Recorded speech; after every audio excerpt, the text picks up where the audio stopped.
What if at entry, your soul's entry into this world is actually arriving at a hijacked station?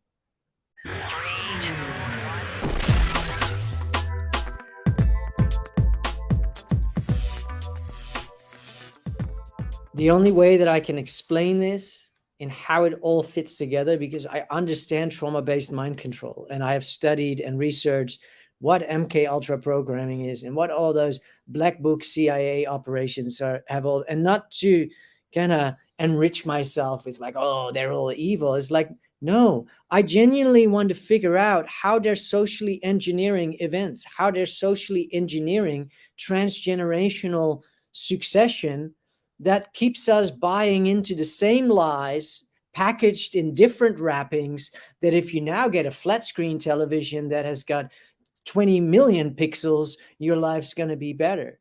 And we all kind of know that that's not true, but the large swath of people going through the programming system is still so prone to it. And where this begins in our human ecology is at birth.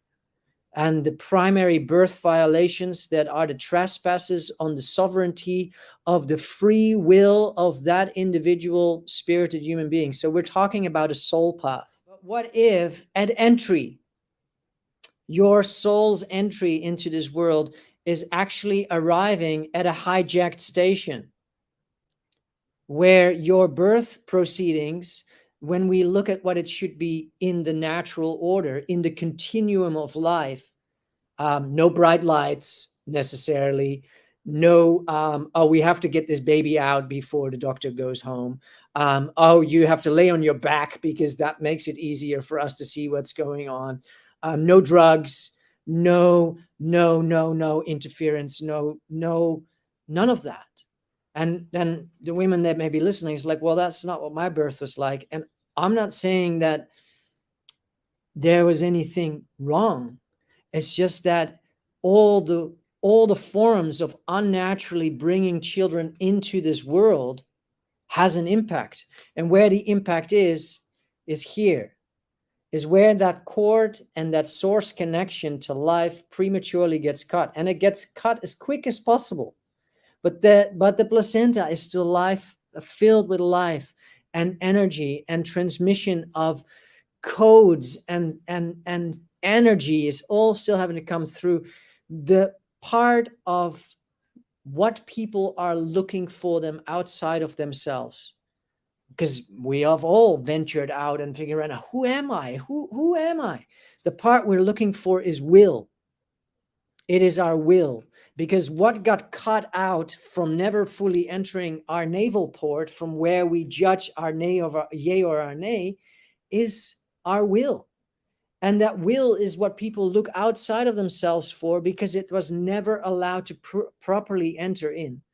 And because it never properly entered in, because of a very smart and divisive way to teach humans how birth works in a standardized, westernized, programmed system, we now have our will that knows of its spiritual soul path, that is connected to its spiritual soul journey, that knows who it is. It never got in. Now, that may sound a little bit metaphysical, but I know for myself that when we restore our will, when we lift the stain from our navel port, when we reactivate our will and we start navigating with our willingness, that's when the game starts to change. Because then we realize that not only were we always in control, we were just not able to see it because we were not willing to see it, because we were traumatized, but we step out of victimhood into ownership.